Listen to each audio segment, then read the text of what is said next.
Good morning, everybody, and welcome to our Youth Employment Service webinar for February. My name is Marc Ashton. I'm the Head of Business Development, and I look forward to chatting with you. It's great to see a couple of different hands, different participants in it, and it's nice to see some familiar faces in this. It's nice, Jonathan, Lee, a couple of you guys that we haven't chatted to in a while. It's great to see you all engaging on this.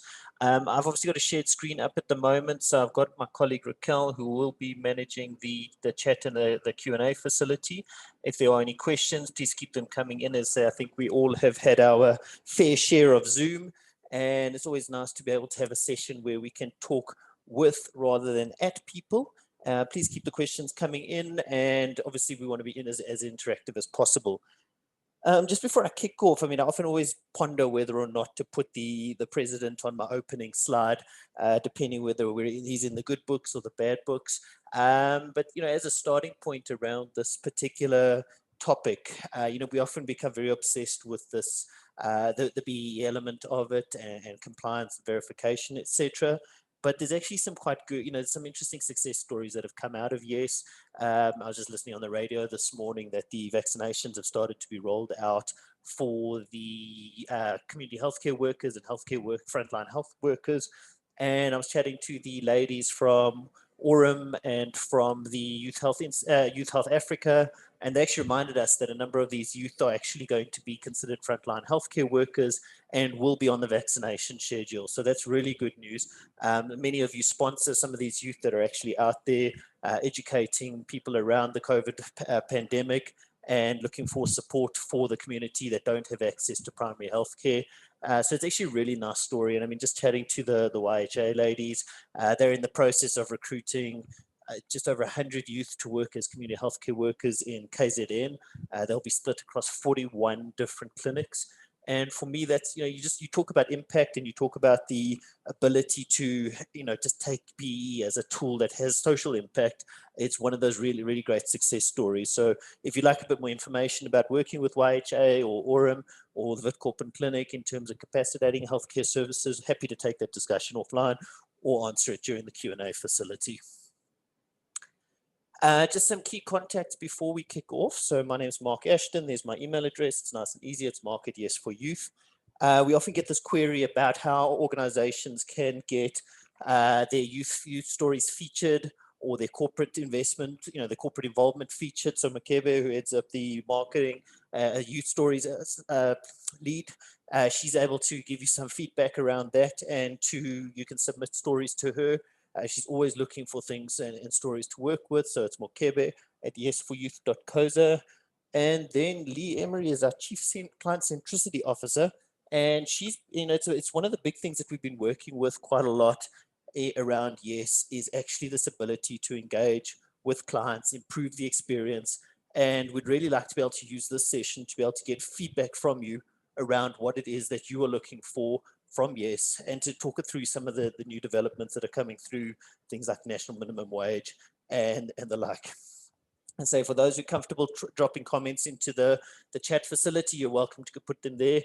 Otherwise, we'll field them going through the Q&A facility if you want to put them offline. Just a quick update in terms of what the agenda is. We're just going to go YES by the numbers.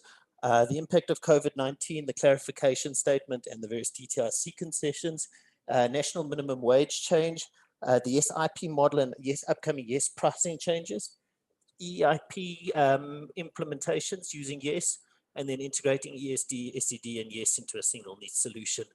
Some of you will know some of this material, but it'd be nice just to kind of wrap it up and get your feedback on it as well.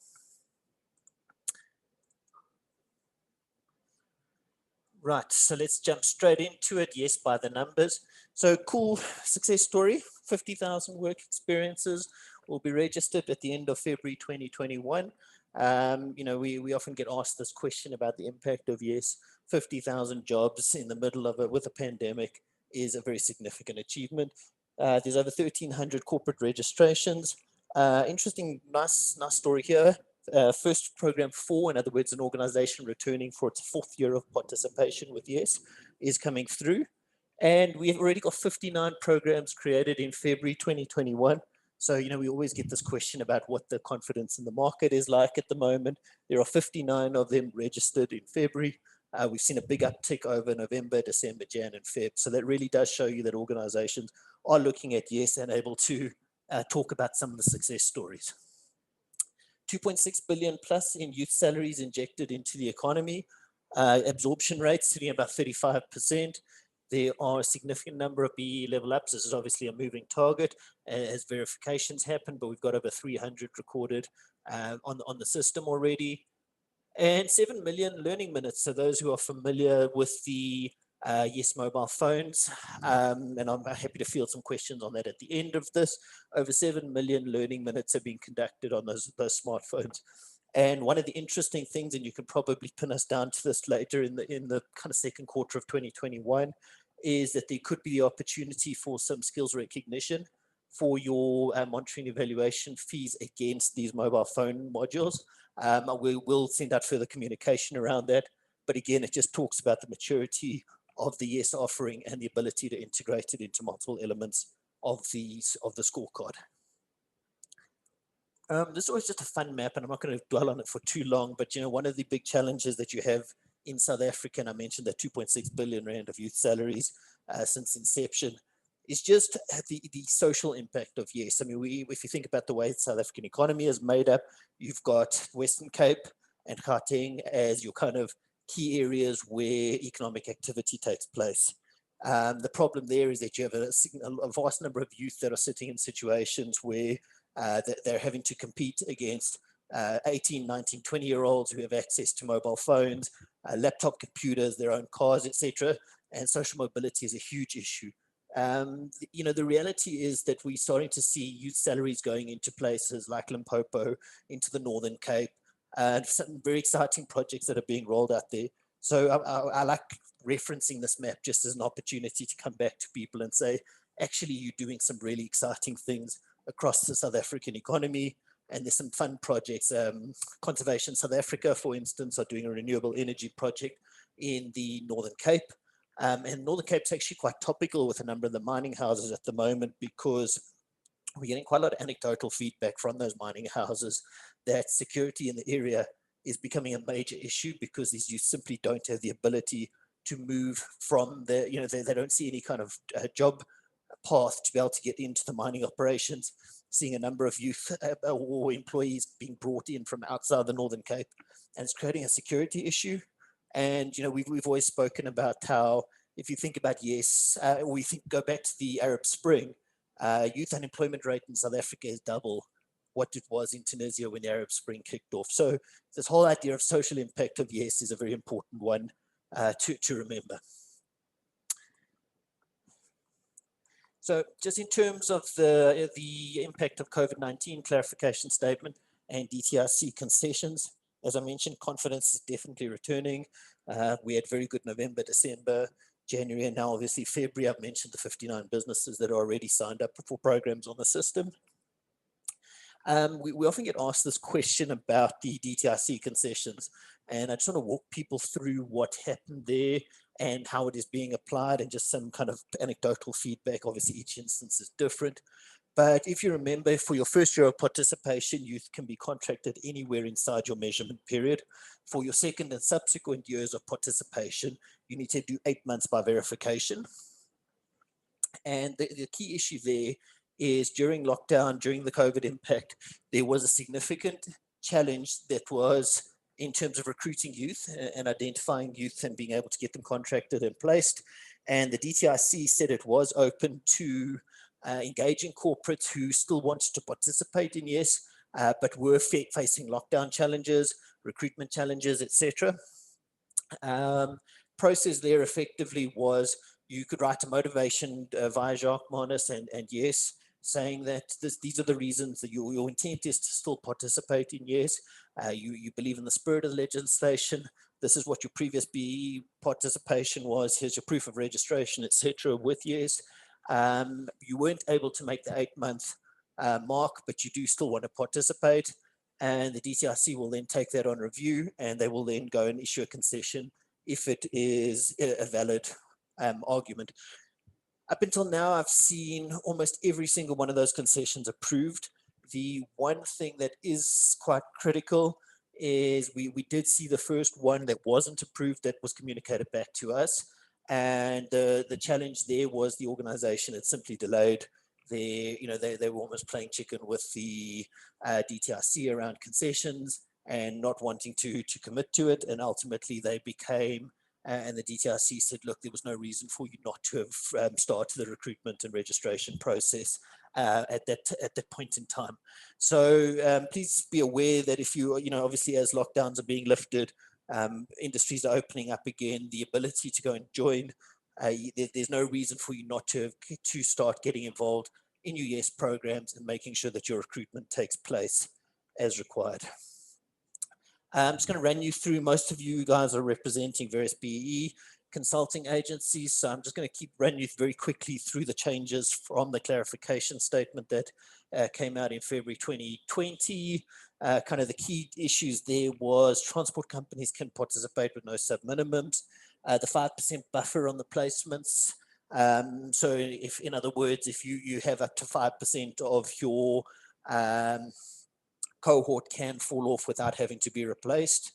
Just very quickly, for those who are not familiar with it, normally the requirement is that if a youth falls off the program before they've completed 8 months, you are required to replace that youth inside of 30 days. DTIC has given a concession to say that you have a 5% buffer in respect to that. The opportunity to do absorption into SMEs, and we're actually in quite a lot of queries about this, and I'll talk through it toward the end. But absorption is obviously a major challenge at the moment for a lot of organizations. The challenge in terms of youth that are placed into school systems, for instance, the ecotourism implementation partners have experienced some challenges.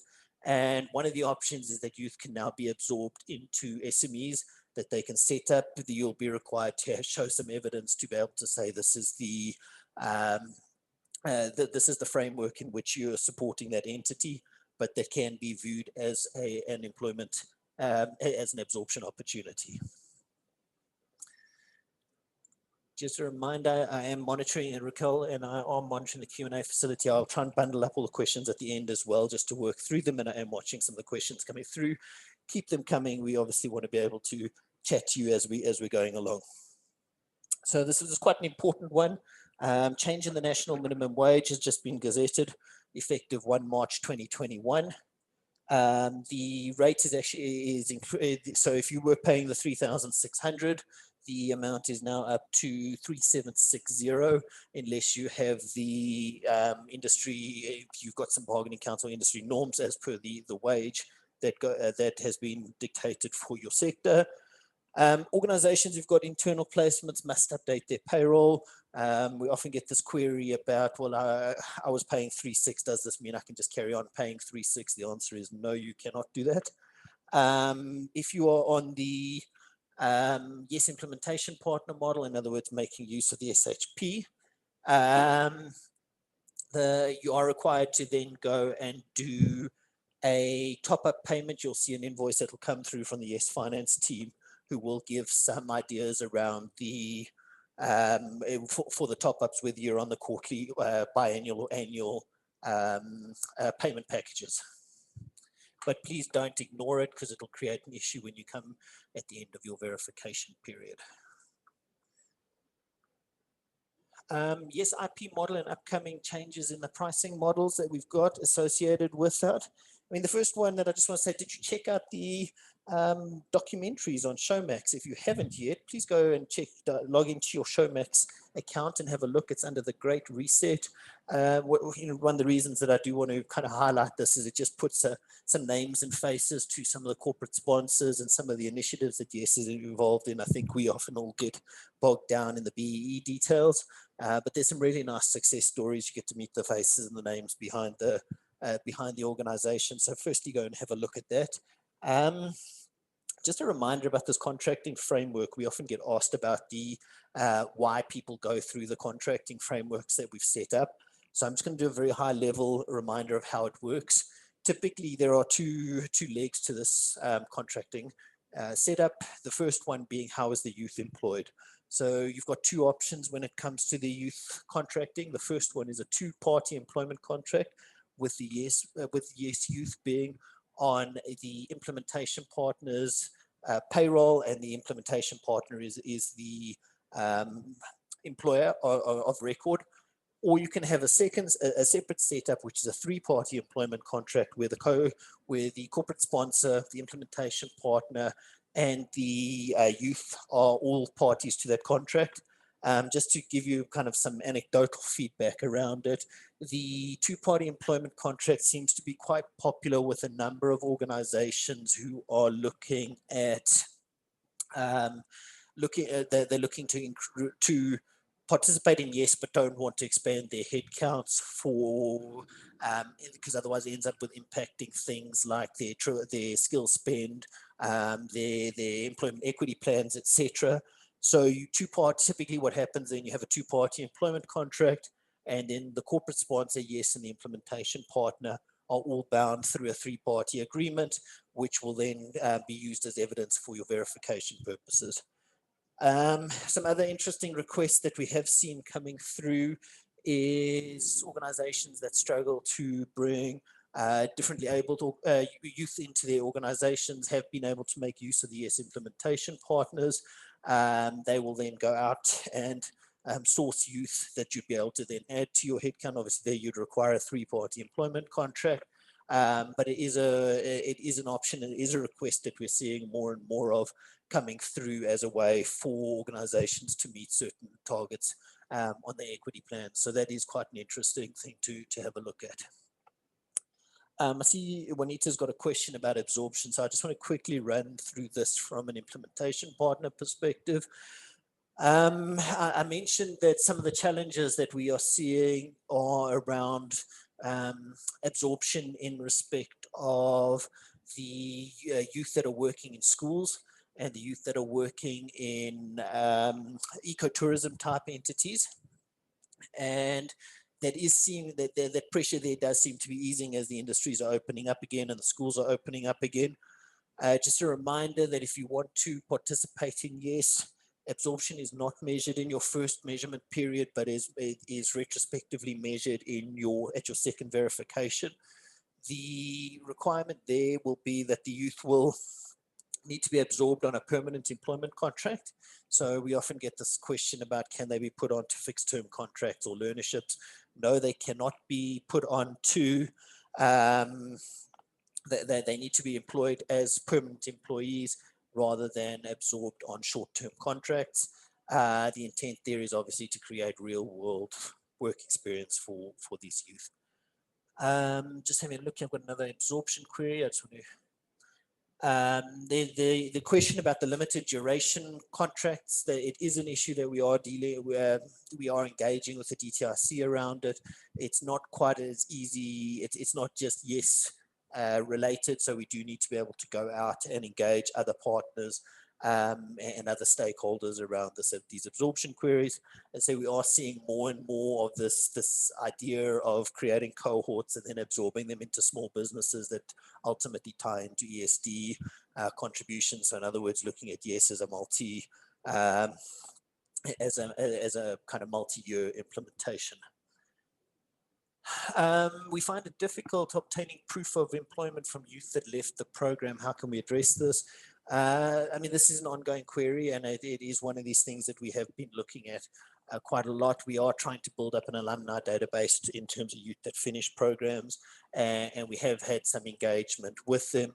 You know, one of the changes that I just want to kind of touch on, and ironically, it's actually been something that's been driven by our legal representative who feels very strongly about this. Many of you will have chatted to Anushka around the YES implementation partner contracting, the SHPs, etc. But, you know, one of the things we experienced very much in the early stages of YES were the number of corporates who were adopting a very much a fire and forget approach to implementing YES. So in other words, all they really were doing was looking at it from a BE recognition perspective, and then just saying, okay, well, you know, implementation partner, you go out there, you go and recruit these youth, you do it all, and you just give me a nice little bundle when the verification agency rolls around. And the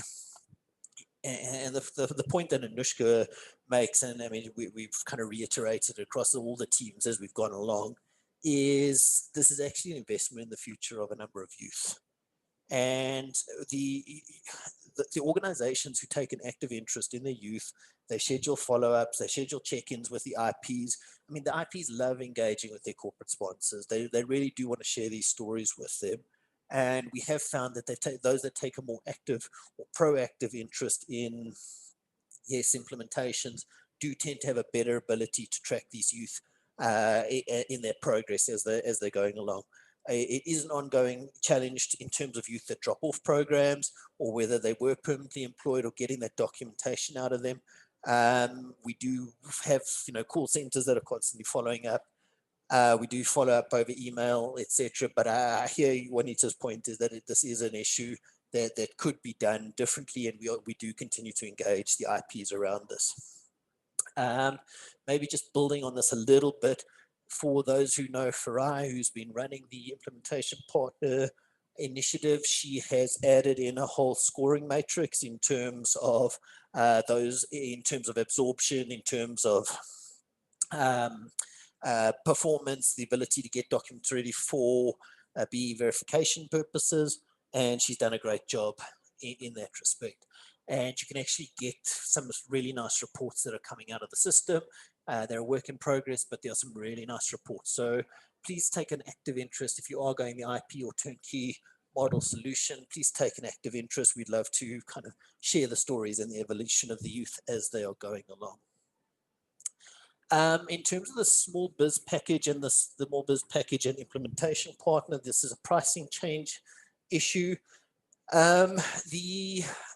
We often see it, for instance, with a number of the law firms where they have high revenue but low profit, low net profit after tax, because they've distributed to the partners, etc. The principle behind the small biz package was an organization paid the 1,700 Rand, and it was almost a subsidized participation in the initiative. And the requirements there are organization needs to turn over have a net profit after tax of less than 4 million and revenue of less than 50 million Rand. You can't be turning over $1 billion and losing 100,000 and participating in the small biz package. And the other change that has happened here is for those small biz packages that are going onto the implementation partner model. Previously, it was the 1,700 Rand YES monitoring evaluation fee, plus the 4,000 that went to the IP. That amount has now been changed to a flat 9,000 Rand across the board, as you know, just in terms of the amount of work and the legal contracting that goes into it. New pricing is effective 1 April 2021. So small biz package moves from 1,700 to 2,200, and the full turnkey package moves to 9,700 Rand. If there's any questions, I'll obviously field those at the end of this. This is a really interesting one, and I want to just plant it as a seed more than anything else.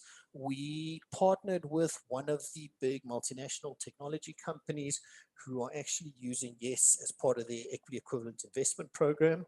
It is one of these opportunities to be able to use multiple elements of the scorecard and put it all into a single EIP project. We took the option to the DTIC in November last year, and we have now, and we've actually got sign off on this first EIP, and we think that there's an opportunity to engage a number of your organizations around this. And I think that if you are dealing with multinational clients, it is something that you might be able to consider. And it's quite nice because, I mean, there's the opportunity to integrate a jobs number. There's some skills development, enterprise and SME support as well as SED that goes into that. And then just that segues quite nicely into the slide here, looking at how you can use YES to integrate into a couple of different elements. Some of you might be familiar with this Blossom Care solution.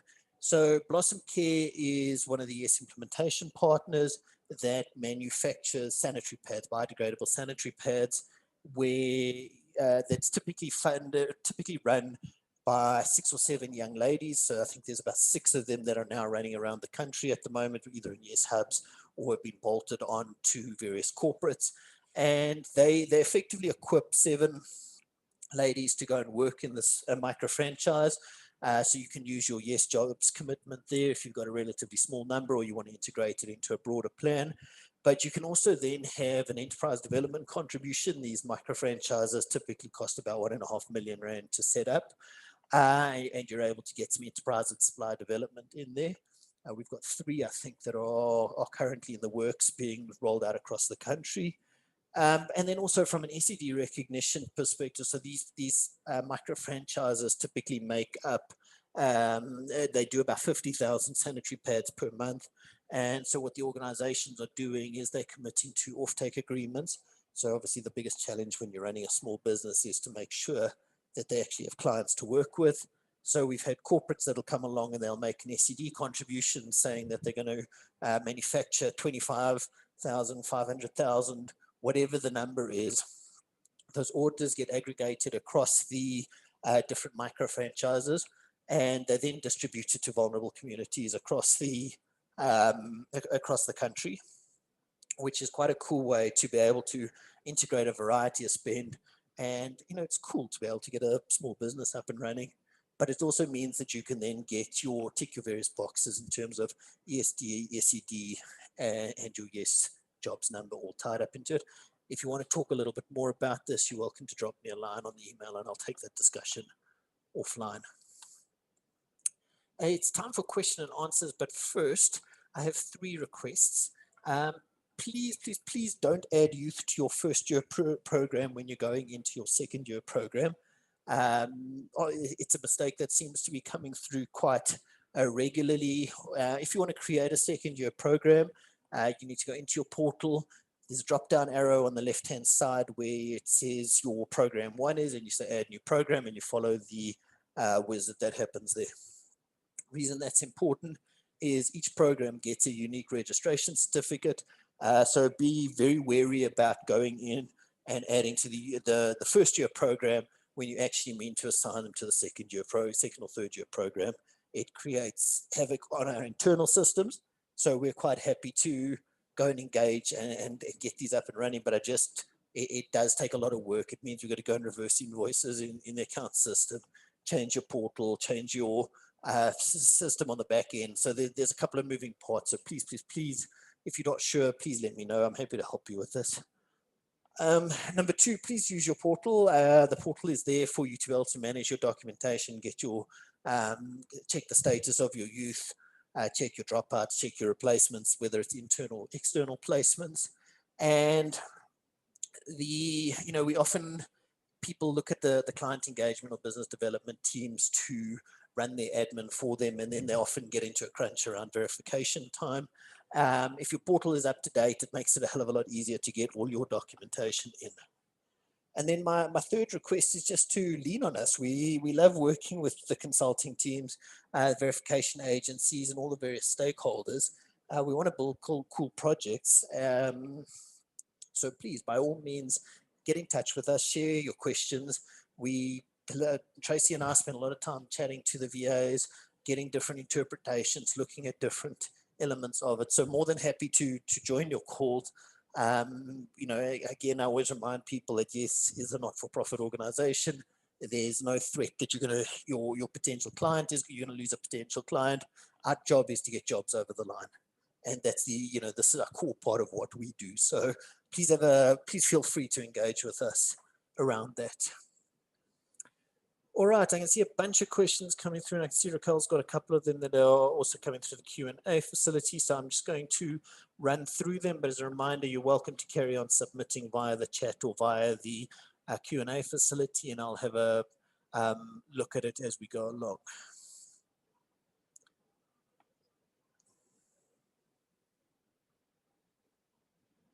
So a question from Pascal, has there been any changes in terms of clients who do not have a BE certificate and would like to participate in the YES program? They'll only get a level of compliance after February 2021. Okay, so this is a nice question. The question is around what is YES, at what point can you claim your YES recognition? So an organization that's non-compliant cannot apply YES. So always think of YES as additive. So if you are non-compliant, but you know that you're going to achieve your level 8 rating now, you would be able to participate in YES. Remember, you get your level 8 and you apply YES on top of that. So you can't use YES to take you from non-compliant to compliant, but you can, in the same measurement period, achieve a rating and apply YES on top of that. What happens if you don't replace a learner within 30 days after a learner has dropped out of the program? In terms of the legislation, that means that you're not compliant at that point in time. You know, if you, for instance, have had some sort of business interruption in terms of COVID, that could be a reason not to have moved to have done that. You'd be able to motivate to the DTIC or your verification agency. You know, what they don't want is a situation where youth are dropping off a program and then they are not being replaced, or the replacements are coming in late, so that they don't have to demonstrate some form of absorption. So you have replacements of replacements of replacements, and it becomes you know, almost a farcical recognition in terms of YES. So the idea is meet the requirements of the program, replace inside of 30 days, and keep going. If you are expecting drop-offs, and remembering that dealing with young South Africans does mean that there is the opportunity, there is a risk of drop-offs, the ability to join a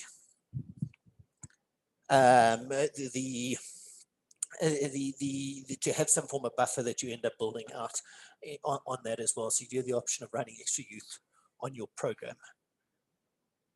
Are we certain that implementation partners will absorb the necessary youth for the measured entity to draw full advantage? So this is a great question, and it's one that we have a lot of discussions about. So if you read the clarification statement from the DTIC that comes out in February 2020, the requirement, the onus rests on the corporate sponsor to ensure that absorption ultimately takes place. Now, the YES implementation partners sign a service level agreement which says that they endeavor to the best of their ability to facilitate absorption. But, you know, again, if you invest in these youth and you end up building them out into high quality youth where they've got the opportunity to work in different organizations, you'll find a high level of participation and absorption than if you're in a situation where youth have been left on their own. The implementation partners have a lot of pressure on them to facilitate this absorption, and I think the introduction of this SME support opportunity is quite a big one. I mean, we have the ladies from Yoga for Alex, for instance.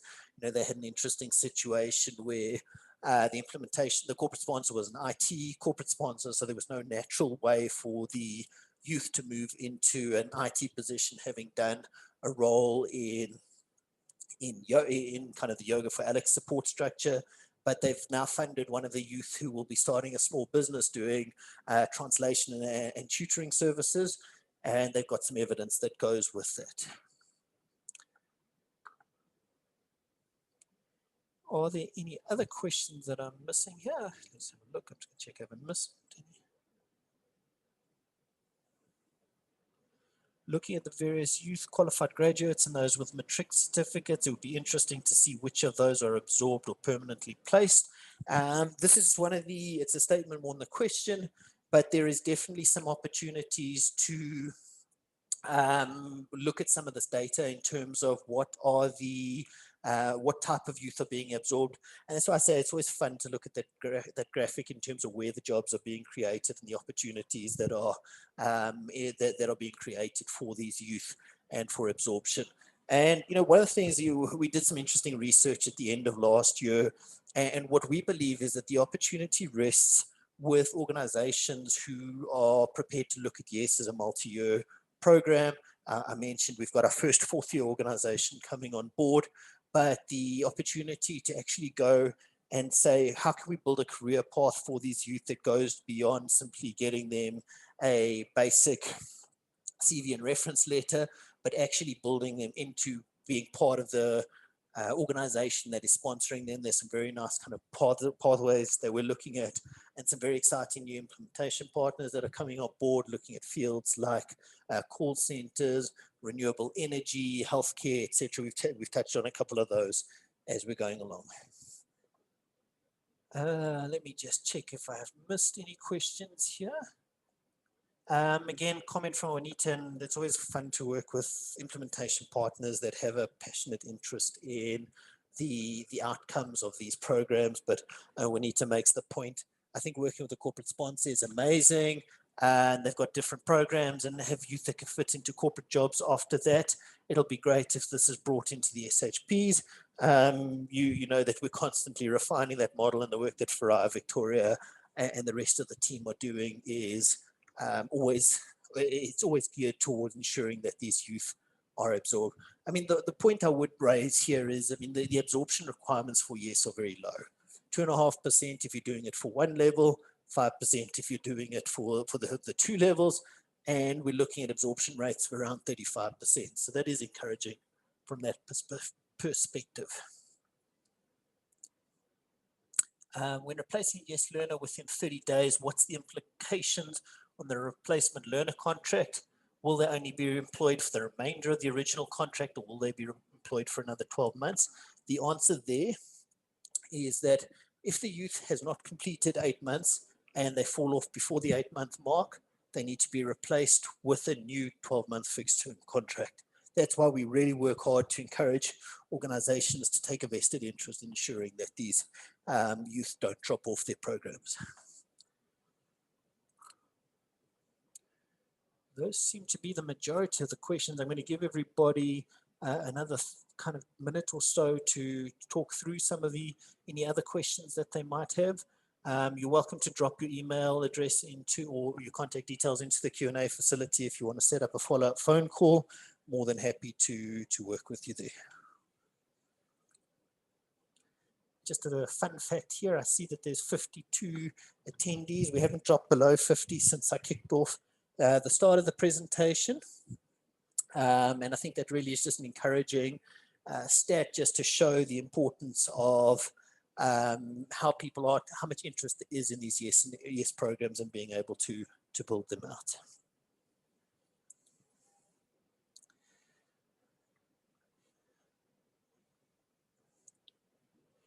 Last question here, what's the process to secure a second year of investment with the same corporate sponsor? If all the criteria is met, it helps with the sustainability in our project, and I think we can work more towards this.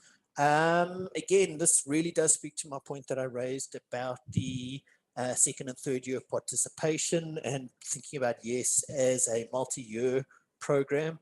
The idea is if you can find a corporate sponsor, and we see this regularly, corporate sponsors that find trusted implementation partners, you know, with their low drop-offs, high skills development, that are talking to each other, those programs tend to be wash, rinse, repeat, and it's really encouraging to see people returning for those kind of programs. So I'm very encouraged to say that there are a number of requests for returning programs.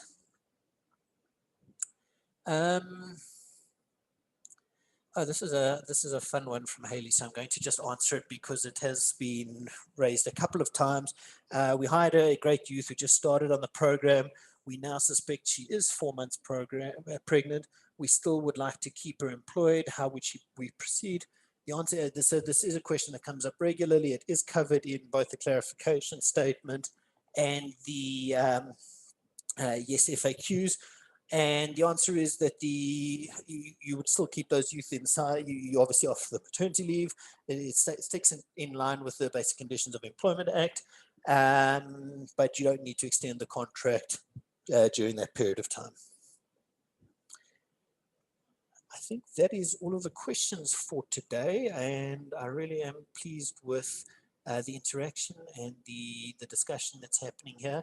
As say, you've got my details, you've got Makebe's details. We really do want to share the various stories that we have generated over time. And you know, I think putting a human face onto it, I know it sounds very simple, but you know, we look at this very much through a BEE lens. But when you start realizing the difference in lives, and I come back to my first slide where we spoke about the community healthcare workers and the impact they've had on doing things like the COVID screening, HIV screening, etc. Your investment and your client's investment goes a long way. It makes a huge difference to these in the lives of these youth, but also to the broader community. And you know, we mentioned that we've done 50,000 youth across the program, and we want to do another 50,000 in the next 12 months. And we need you to be able to join us on this journey as we do it. Brendan's last question, is the presentation available? The answer is yes, it is. It'll be circulated as a playback facility, so you can have the audio and the visual, and I'll share the PowerPoint presentation as well. Ladies and gentlemen, thank you very much for your time. I appreciate it. I am cognizant that we all have jobs to do and jobs to create.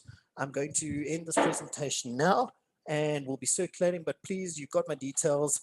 Let's get out there and create another 50,000 jobs over the next 12 months. Thank you very much for your time, and look forward to engaging with you.